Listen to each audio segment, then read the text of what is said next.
स्थिति को बदलने के लिए एक के बाद एक कई कदम उठाए गए। जिस कोल लिंकेज की बात कोई सोच नहीं सकता था, वो हमने करके दिखाया। ऐसे कदमों के कारण कोल सेक्टर को मजबूती भी मिली। आज बड़े बड़े रिफॉर्म्स को एब्सॉर्ब करने की ताकत उसके अंदर आ रही है।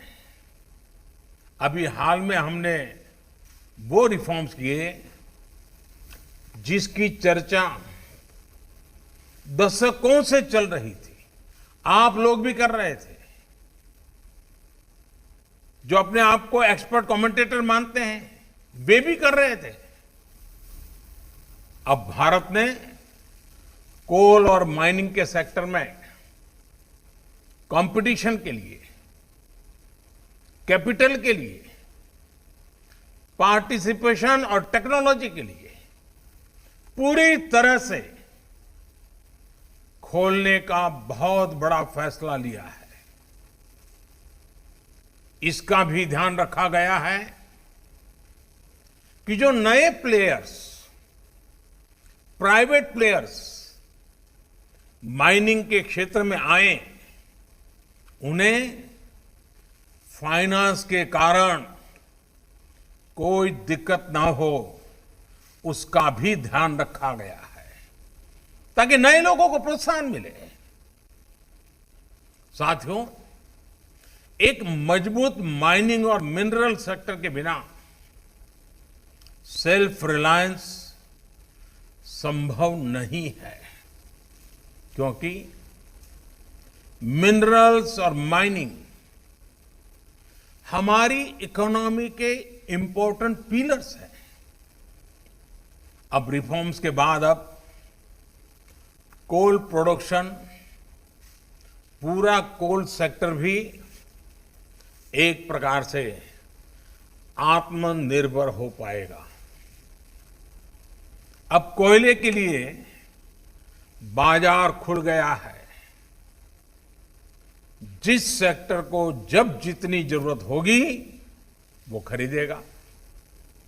साथियों, जो रिफॉर्म्स के लिए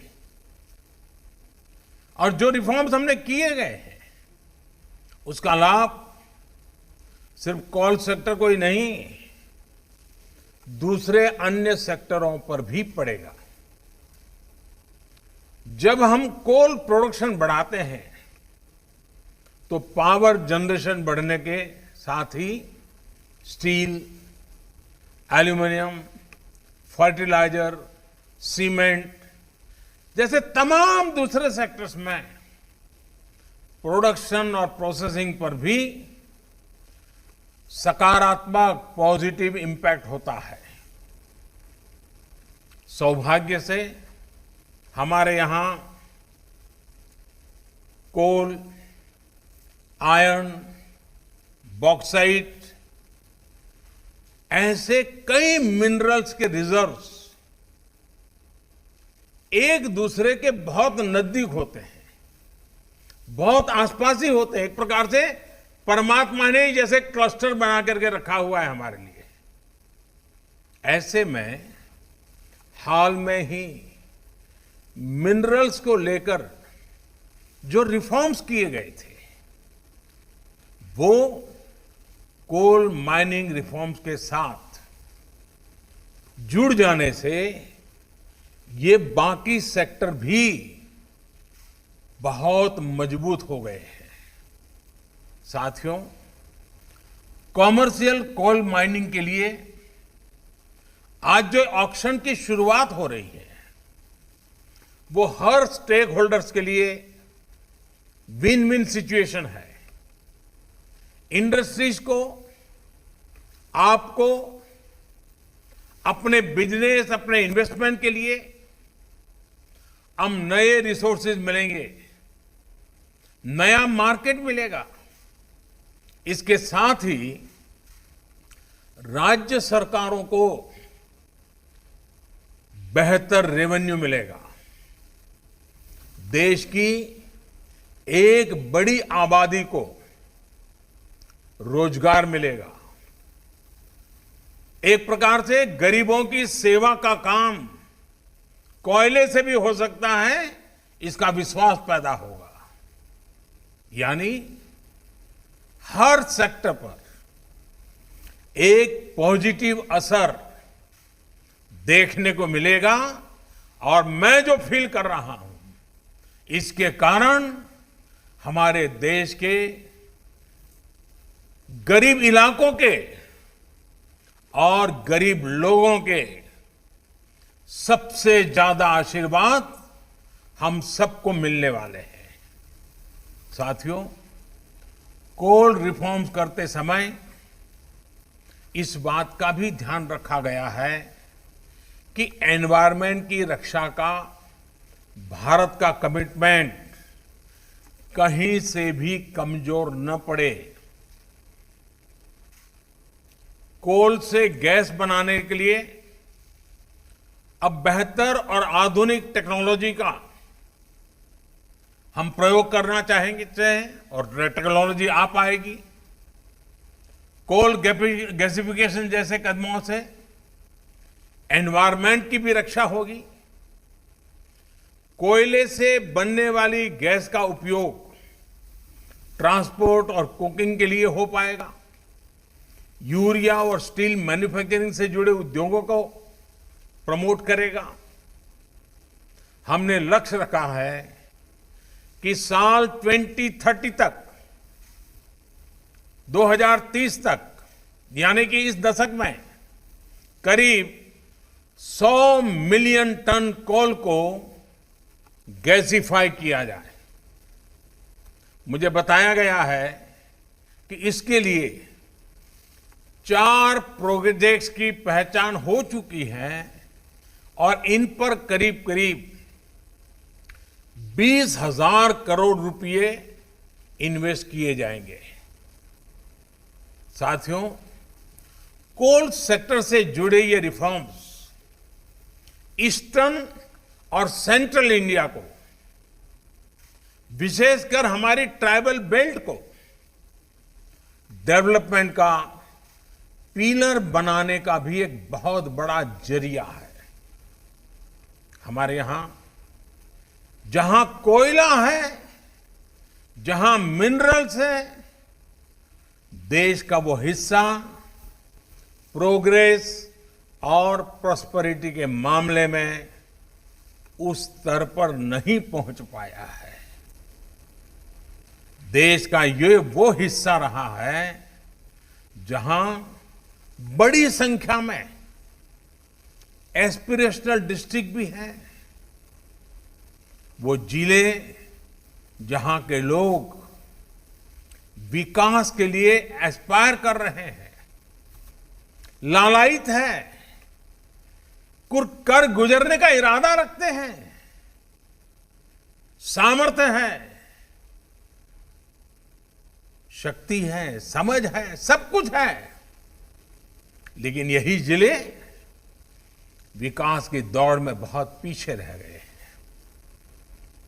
आप कल्पना कर सकते हैं, देश में 16 एस्पिरेशनल डिस्ट्रिक्ट्स ऐसे हैं जहां कोयले के बड़े बड़े भंडार है, लेकिन इनका लाभ वहां के लोगों को उतना नहीं हुआ जितना होना चाहिए था। वहां के गरीबों का जितना भला होना चाहिए था वो नहीं हुआ।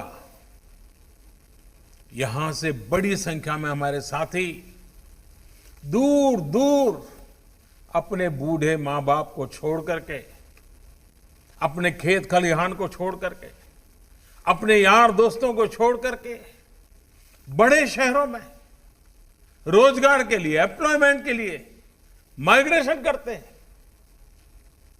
ऐसी अनेक समस्याओं को कम करने और पूर्वी भारत और मध्य भारत की एक बड़ी आबादी को उसके घर के पास ही बेहतर रोजगार के अवसर देने में कॉमर्शियल माइनिंग तरफ हम जो कदम उठा रहे हैं वे एक इच्छित परिणाम लाएंगे। और जब मैं इच्छित परिणाम की बात करता हूं, मुझे इन क्षेत्रों का विकास करना है, हमें वहां के गरीबों का भला करना है, हमें पहले उस इलाके को आत्मनिर्भर बनाना है, बना के हर परिवार को आत्मनिर्भर बनाना है, हर गरीब की जिंदगी में बदलाव लाना है। आज जिन कोल ब्लॉक्स का ऑक्शन हो रहा है, इनसे ही इस क्षेत्र में लाखों जॉब पैदा होने का अनुमान है। इतना ही नहीं, कोयला निकालने से लेकर ट्रांसपोर्टेशन तक को बेहतर बनाने के लिए जो आधुनिक इंफ्रास्ट्रक्चर तैयार किया जाएगा, उससे भी रोजगार के अवसर बनेंगे, वहां रहने वालों को अधिक सुविधाएं मिलेगी। अभी हाल ही में सरकार ने इस तरह के इंफ्रास्ट्रक्चर पर 50,000 करोड़ रुपए खर्च करने का निर्णय किया है। साथियों, कोल सेक्टर में हो रहे रिफॉर्म, इस सेक्टर में हो रहा निवेश लोगों के जीवन को, विशेषकर हमारे गरीब और आदिवासी भाई बहनों के जीवन को आसान बनाने में बहुत बड़ी भूमिका निभाएगा। कोल प्रोडक्शन में, अनकोल प्रोडक्शन से राज्यों को एक्स्ट्रा रेवेन्यू मिलेगा, उसका इस्तेमाल वहां की जन कल्याण योजनाओं में होगा, उस राज्य के विकास में होगा। इसके साथ ही राज्यों को डिस्ट्रिक्ट मिनरल फंड, उससे भी बहुत मदद मिलने वाली है और ये मदद जारी रहेगी। इस फंड का बड़ा हिस्सा कोल माइनिंग के आसपास के इलाकों में जरूरी सुविधाओं के विकास में लगाया जा रहा है। वहां के लोगों की जिंदगी, ईज ऑफ लिविंग, उनको जीने के लिए जूझना न पड़े, उन्हें सरकारों के साथ जद्दोजहद न करना पड़े, वो आत्मसम्मान से जिए, वो आत्मनिर्भर होकर के जिए। यानी जहां संपदा है, वहां रहने वालों में संपन्नता भी हो। इस लक्ष्य को लेकर हम आगे बढ़ रहे हैं। आज उठाए जा रहे ये कदम इस लक्ष्य को हासिल करने में बहुत मददगार सिद्ध होंगे। साथियों, ये ऑक्शन ऐसे समय में हो रहा है जब भारत में बिजनेस एक्टिविटी तेजी से नॉर्मल हो रही है। कंजम्पशन और डिमांड बड़ी तेजी से प्री कोविड लेवल की तरफ आगे बढ़ रहे हैं। ऐसे में इस नई शुरुआत के लिए इससे बेहतर समय हो ही नहीं सकता। पावर जनरेशन हो, कंजम्पशन हो, पेट्रोलियम प्रोडक्ट्स की डिमांड हो, इनमें मई के आखिरी और जून के पहले हफ्ते में तेजी से बढ़ोतरी हुई है। इसी तरह अप्रैल की तुलना में ई वे बिल्स, उसमें करीब 200% का बड़ा उछाल देखने को मिला है, 200%।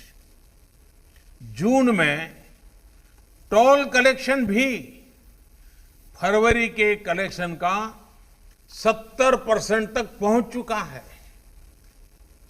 मई के महीने में रेलवे फ्रेट टैरिफ उसमें भी अप्रैल की तुलना में 26% की इंप्रूवमेंट दर्ज की गई है।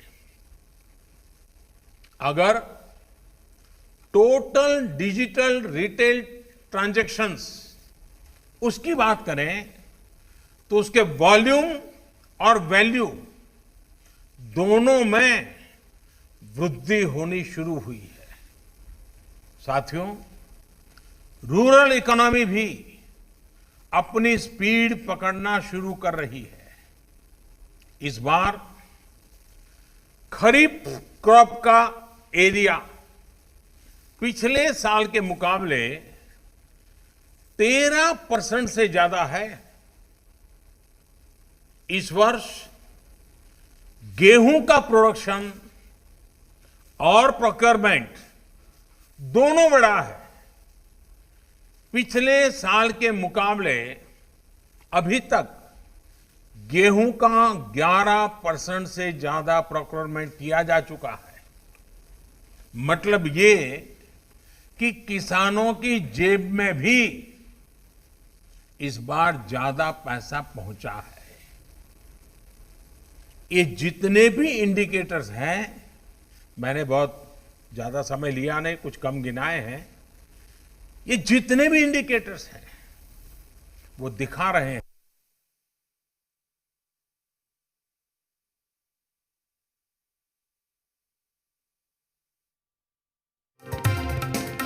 तो ये तस्वीरें आपको दिखा रहे हैं जहां पर देखिए किस तरीके से प्रधानमंत्री नरेंद्र मोदी ने आत्मनिर्भर की बात कही। एक एक क्षेत्र को चुनकर देश को आत्मनिर्भर बनाना है। इससे भी निकलेगा। हम भारतवासी अगर करोड़ों कंज्यूमर है तो ये न भूलें कि हम भारतवासी करोड़ों प्रोड्यूसर भी हैं। भारत की सक्सेस, भारत की ग्रोथ निश्चित है। हम आत्मनिर्भर बन सकते हैं। आप याद करिए, सिर्फ कुछ सप्ताह पहले तक हम N95 मास्क, कोरोना की testing kit, personal protective equipment PPE, ventilator, अपनी जरूरत का ज्यादातर हिस्सा हम बाहर से मंगाते थे। अब भारत अपनी डिमांड को मेक इन इंडिया से पूरी कर रहा है। इतना ही नहीं, बहुत जल्द हम महत्वपूर्ण मेडिकल प्रोडक्ट्स के एक्सपोर्टर भी बनेंगे। आप अपना विश्वास, अपना हौसला बुलंद रखिए। हम सब मिलकर के ये सपने साकार कर सकते हैं। हम आत्मनिर्भर बन सकते हैं और ये हम सबका संकल्प है। 130 करोड़ देशवासियों का संकल्प है। हमें आत्मनिर्भर भारत बनाना है और हम आत्मनिर्भर भारत बना सकते हैं। सेल्फ रिलायंट इंडिया की जो जर्नी 130 करोड़ भारतीयों ने शुरू की है, आप भी उसके भागीदार हैं। आप नेतृत्व करने के लिए आगे आइए। जीवन में ऐसे मौके बहुत कम आते हैं जब कुछ कर करके इतिहास को मोड़ देने की मौका आ जाता है। आज भारत के उद्योग जगत को, आज भारत के व्यापारी जगत को, आज भारत के सर्विस सेक्टर को लीड करने वाले लोगों के लिए इतिहास को बदलने का मौका आया है। इतिहास की दिशा बदलने का मौका आया है। भारत के भाग्य को बदलने का मौका आया है। हमें इस मौके को जाने नहीं देना है। हमें इस अवसर को छोड़ना नहीं है। आइए भारत को आगे बढ़ाएं, भारत को आत्मनिर्भर बनाएं,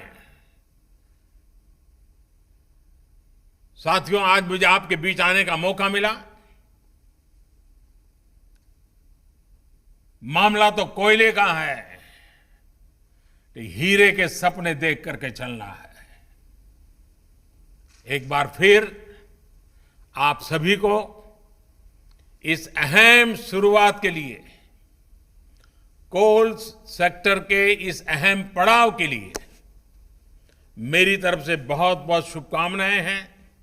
मैं विशेष रूप से मंत्रिपरिषद के मेरे साथी प्रहलाद जोशी जी को और उनकी टीम को बहुत बधाई देना चाहता हूं, क्यों उन्होंने इस लॉकडाउन पीरियड का इतना उपयोग किया, पूरे डिपार्टमेंट के हर बारीकियों का अध्ययन किया, देश के लिए नया क्या कर सकते हैं, नए तरीके से क्या कर सकते हैं, उन्होंने एक बहुत बड़ी लीडरशिप दी है। मैं प्रहलाद जी को,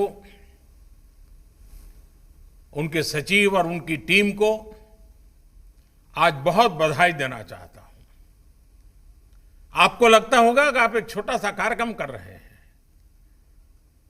प्रहलाद जी, मुझे नहीं लग रहा है, मैं तो देख रहा हूं कि आप आत्मनिर्भर भारत के लिए एक मजबूत नींव आज डाल रहे हो, और इसलिए और आपकी टीम बहुत बधाई के पात्र है। उद्योग जगत के जो साथी आज यहां मौजूद है, उनको मैं फिर से एक बार विश्वास दिलाना चाहता हूं, मैं आपके साथ हूं। देश हित के हर काम में आप 2 कदम चलिए, मैं 4 कदम चलने के लिए आपके साथ हूं। आइए हम मिलकर के इस अवसर को जाने न दें। फिर एक बार आप सबको बहुत बहुत शुभकामनाएं, बहुत बहुत धन्यवाद।